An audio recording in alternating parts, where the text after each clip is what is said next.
Hello, welcome to episode 0 of my new coding project. In this project, I'm going to use 6502 assembly language to write an assembler for the 6502 microprocessor. There are many assemblers for the 6502 available, but I would like to write my own for a couple of reasons. The main reason is I've just had the idea to do it for some time, and I think it would be a fun project.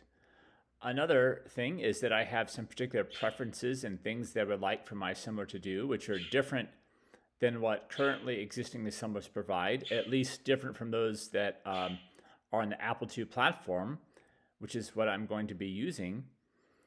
So my assembler will do things the way I like.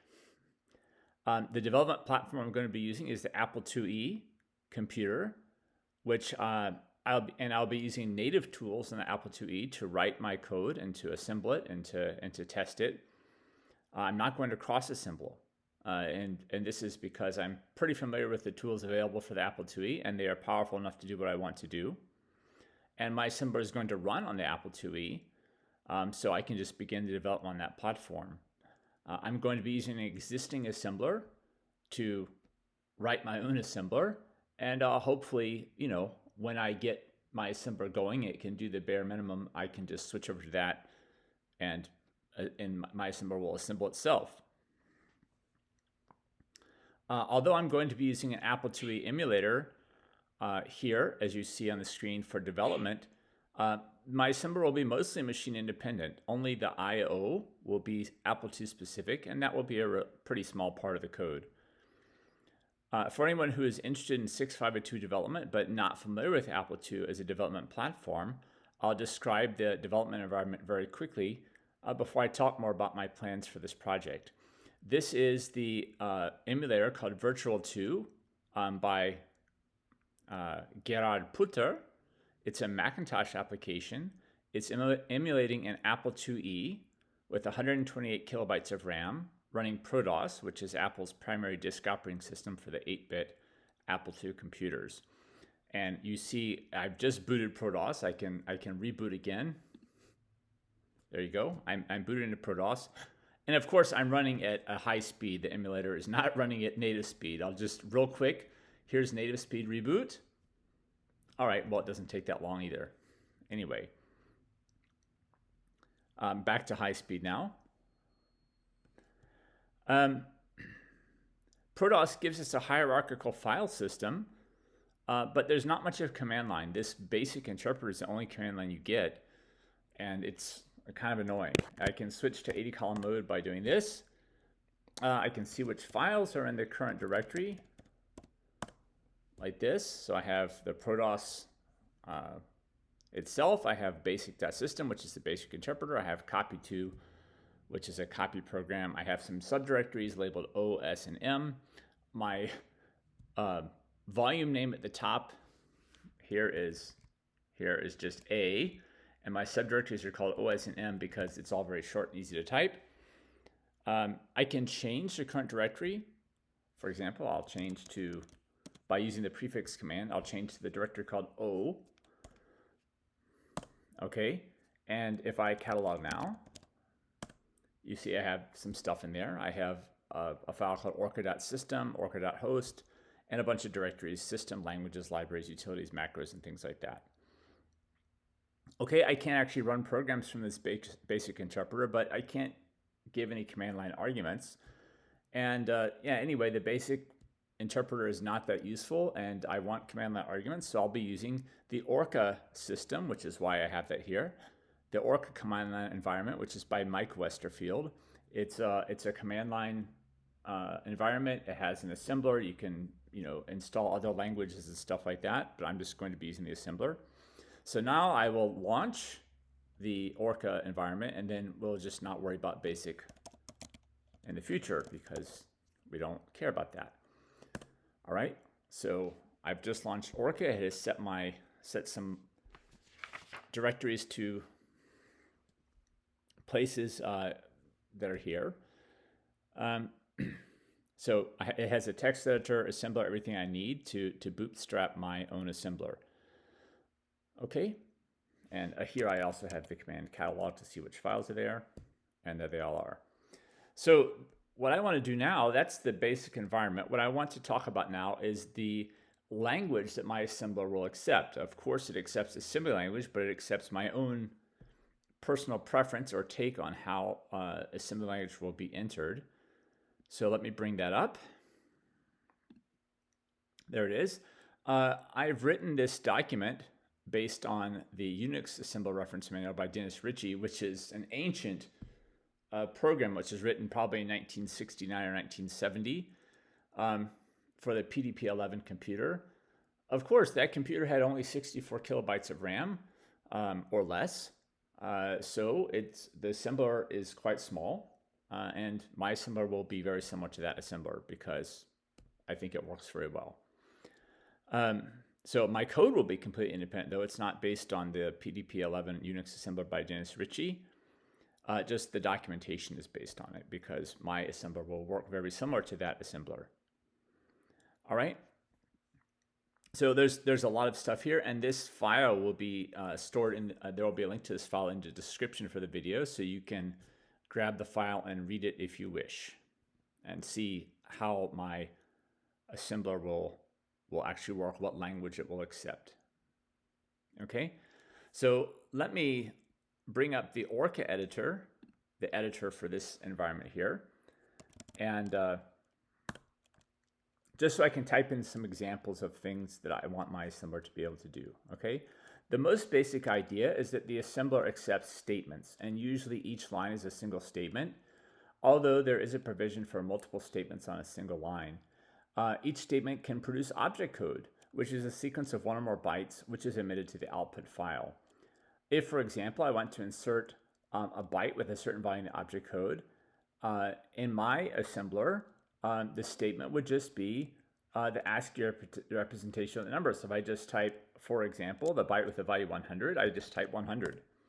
And when the assembler reads this source file, it will see that and it will just insert a byte with the value 100 and the object code.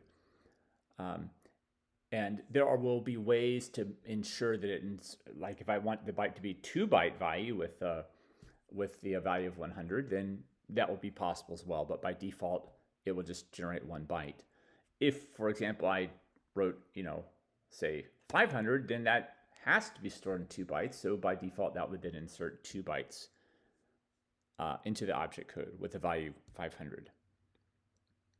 Okay. If I want to insert ASCII data in my program, in my assembler, I will just be able to put quote marks, hello world, and the ASCII data will be inserted into the program like that. Okay, if I want to make it null terminated, I can just put a comma and a 0 after it, and that 0 will be inserted as a 0 byte. Okay, so it would be a C-style null terminated string. What about instructions? Well, instructions are just another kind of statement that produces bytes in the output file. If I type, for example, LDA 0 as an immediate value, then this will produce 2 bytes in the object file with the values of hexadecimal A9 and 0, or in decimal 169 and 0. And so every statement in this source file, whether it's just a number, an ASCII string, or an instruction, generates some number of bytes in the object code. Okay, the next thing I want to talk about is segments. My assembler will support the division of program into separate segments for code, initialized data, and uninitialized data. The segments are usually called the text segment, the data segment, and the WSAS segment. So this, for example, might be, this here might be initialized data, so I could have here data. And then this here is code, so I would just say text. And everything after the data directive will be inserted in the data segment. Everything after the text will be inserted in the text segment. All right, and WSAS is uninitialized data. So if I wanted to have some uninitialized data, I'd type WSAS right here, and I will talk about exactly how I would put uninitialized data there in just a moment. Okay, by the way, WSAS stands for block started by symbol, And this is an assembler directive for the very old SAP assembler for the IBM 704 computer in the mid-1950s. That's where this BSS came from. In the source file, the data, text, and BSS directives can be mixed freely. Like I can have, BSS, and then I can say, all right, well, here's some more text, then that's code, here's some more data, and so on and so on. In the output object file, the text segment will come first. All of the stuff that was inside after the text directive will come first. All the stuff that's in the data segment that comes after the data directive will come after that. And then the BSS will come after the data segment.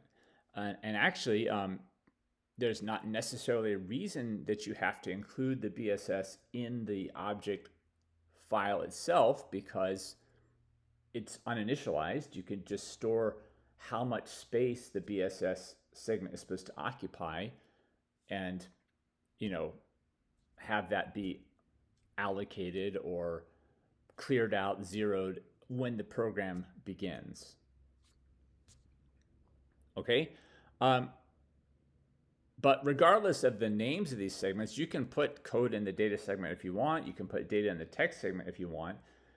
These don't stop you from doing that. It just means that where are they going to be in the resulting object file, right? Anything in the text segment is going to come first, and everything in the data segment is going to come after the text segment stuff. But usually we'll put code in the text segment and data in the data segment.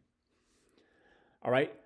Each segment has its own location counter when you're assembling a program, and the location counter is the current relative offset from the beginning of the segment. At the beginning of assembly, the location counter is set to 0 for each segment. As object code is generated for each segment, the value of the location counter for the given segment is increased by the number of object code bytes that have been generated for that segment. For example, at the beginning of assembly, the current segment would be the text segment. So when you start an assembly, you're starting in the text segment. All right, so just to put that again, we're starting the text segment, and the location counter for the text segment, the data segment, and the BSS segment is all set to 0. If the first line of the source file is LDA 0, like this is here, then after this line is read and processed, the location counter of the text segment now has the value 2 because this generates 2 bytes of object code. The location counter for the data segment and the BSS segment are still 0 because there have been as yet no bytes generated for the data and BSS segments. Okay, and then after this line is processed, the text segment location counter will still be 2.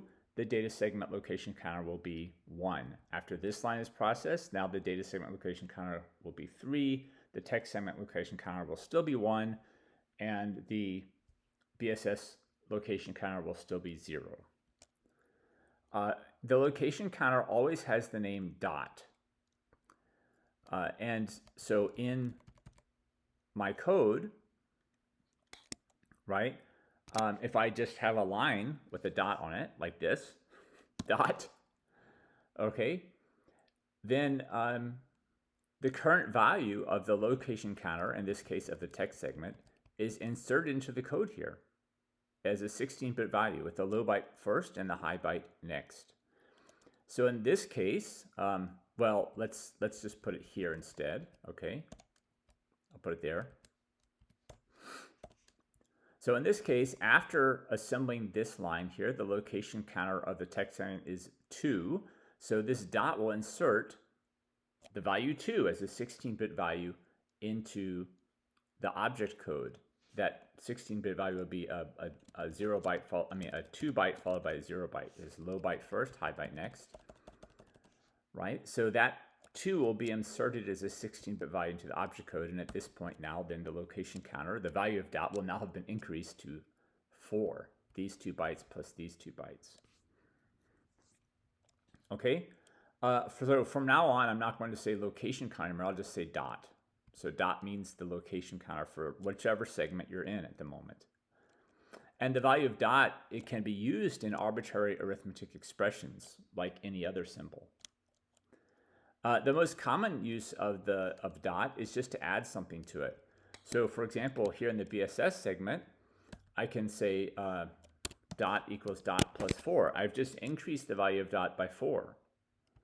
And if I label this, for example, I label this as, 4 bytes, okay? Then this label here, 4 bytes, is now the address of these 4 bytes here that I've just basically allocated or reserved by increasing dot by 4. Okay, so this is actually how the WSAS segment is used. We just take some space and we want to reserve some uninitialized space. It doesn't have initialized values like here. We put a label and then increase dot by however many bytes that particular memory block is supposed to be. So I've just here allocated 4 bytes of memory in the WSAS segment, which has the label 4 bytes. Okay, so I've just reserved 4 bytes of space. Okay, now that I've mentioned labels, let's talk about them a lot more. Labels are alphanumeric symbols representing the locations of instructions and data in a program. In my assembler, labels will have a value and a type. Okay, the value of this label is the address of this space here. The type I will talk about a little bit later.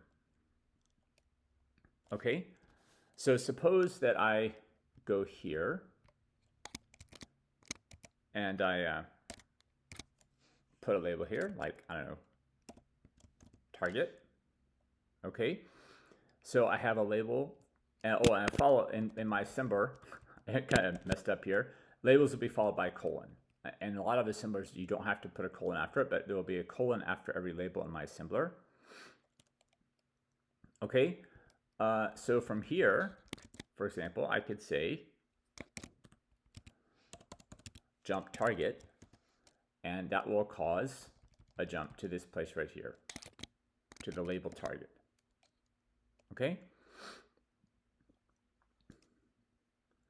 Okay, so each label like this, target, requires an entry in the symbol table that the assembler will create and use. And each will require a certain amount of space. I think it'll be about 16 bytes because it needs to have space to store the value of the label, it needs to have space to store the type of the label, and it needs to have space to store the text of the label. And if I allow, say, for example, if the value is 2 bytes, the type is 2 bytes, then, if I allow like 12 or like maybe 11 or 12 characters for the name, for the text, the name of the label, then 16 bytes is about right for one symbol.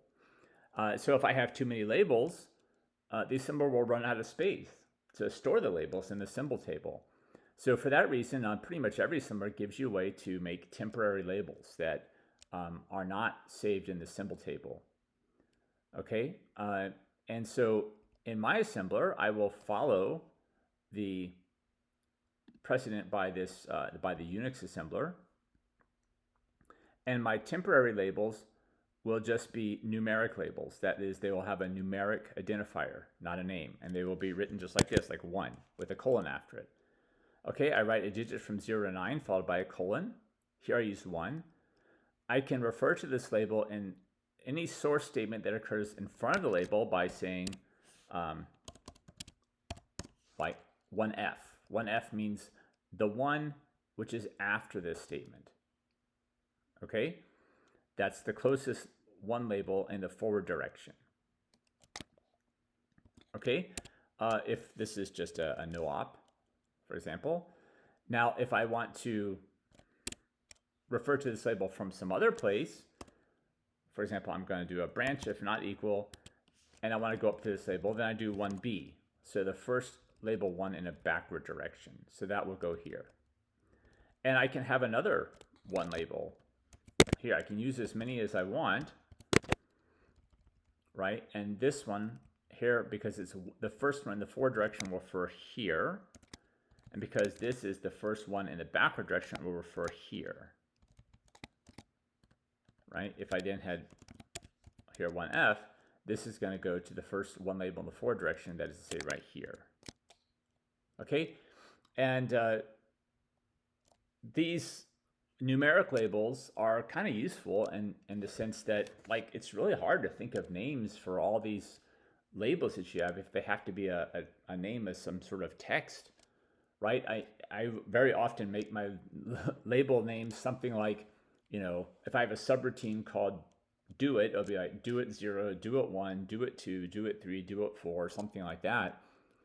And other assemblers, because I don't want to think of a name for all these labels that were just, you know, labels at the top of a loop, or where you're just skipping some code or something like that. So these numeric labels, we don't have to try to think of a name. We just numeric labels.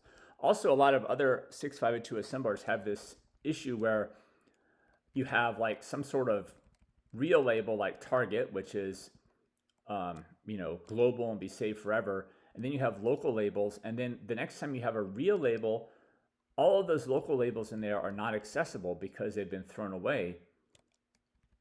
With this system, that's not true. Even if I have another so-called real label here, okay, this label is still accessible as the first one label to the back. So this doesn't throw away real label, the local labels, when you get to another real non-local global label. Instead, it throws them away when you redefine it. So when this one here is defined, then this one is no longer defined from code that's down here. Okay.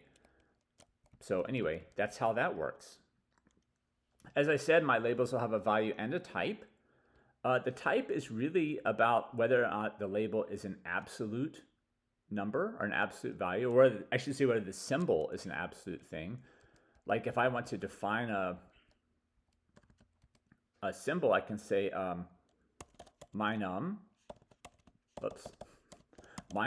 equals 500. And now I've defined a symbol in my assembler called mynum that has the value 500. And this is just an absolute value. It's just 500, and that's all it is. Whereas the labels, the symbols which are labels of code, are relative labels. That means they're relocatable. If we want to, depending on where we set the starting address of the program, these things will have to change. So relocation information will be produced for relative symbols so that the resulting program can be relocated in memory if desired. My assembler will be designed to produce relocatable labels by default, and that will allow us to separately assemble pieces of code and to different object files and link them together to make a program. For that, I'll need a linker, but that's a future project. Latest labels can also be in the text segment or the data segment or the WSAS segment, as we've talked about. So that's part of the type 2. It tells which segment they're in. They can also be external labels or non-external labels. And if you know C, you know that in C code, I can have a variable which is declared static, and that variable is not accessible outside of the current compilation unit, that is out of the current source file. If I don't declare it static, it is accessible outside the current source file. That's kind of what I'm talking about here. These labels would be not accessible outside of this current source file unless I declare them external. Okay? And I would declare them external by saying something like extern,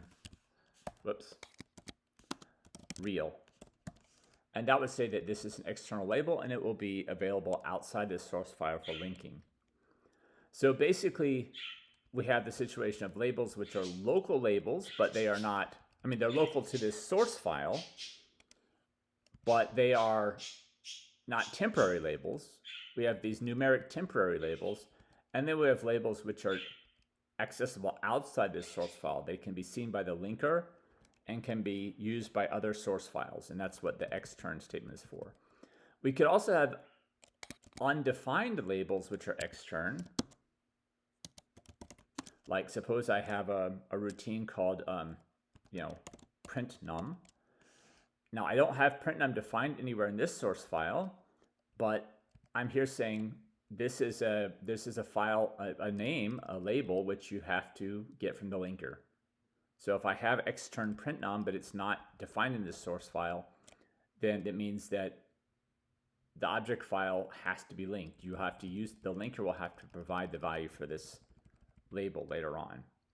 So this would be, for example, if I have a separate source file which includes a bunch of printing functions or printing subroutines, then I'm saying here I want to use the print num routine, and then I could say here JSR print num, but the code is actually in a different source file. It will be assembled to a different object file, so the linker will have to resolve everything. Okay, good. So that's basically the kind of way that the assembly language will work, the source language for this. So let me go now to a memory map, and let's talk about the memory usage.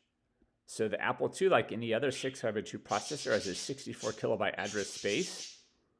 You'll see from D0 up to FFFF is ProDOS itself, the disk operating system.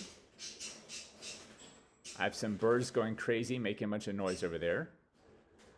ProDOS also uses BF00 to BFFF. This space here is I/O. It's memory mapped I/O. From 0 to 800 is all important stuff. Okay, we have the 6502 0 page, the 6502 stack. 200 to 300 is used by as an input buffer by the basic interpreter, by the Orca command line environment and whatnot. I mean, I can use it too for my assembler if I need to, because after all, when it's running, the command line environment is not running.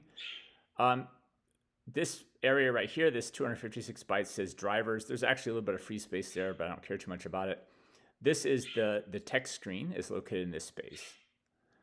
And then from 800 hexadecimal up to 2000 hexadecimal is the Orca command line environment. I don't want to step on that. I want to leave it as is, so that when we run my program and exit my assembler, we go back in the Orca command line environment without having to reboot the computer. So we have basically this part here from 2000 up to BF00 as space, free space. That's 39 kilobytes. And that should be enough for this assembler. The code and data will start here at location 2000. Probably be, 16 to 20 kilobytes of code. So somewhere up here. The rest of the data will be dynamically allocated data. Will be, allocated for symbol table, basically. Okay. The assembler is going to read one or more source files. They will be specified as command line arguments. The first part of the assembler will be a scanner, which will tokenize the input. Then there will be a parser, which will examine the input tokens in order to recognize syntactically valid statements, like these here. And then those statements will be converted into object code. In an assembler, this whole process of scanning and parsing is pretty simple. The most interesting part of the parsing is, I guess, the expression parser. So for example, if I want to define some value, I could say my val equals, and then I can write an expression that's, maybe complicated. Right? I don't know, real minus dot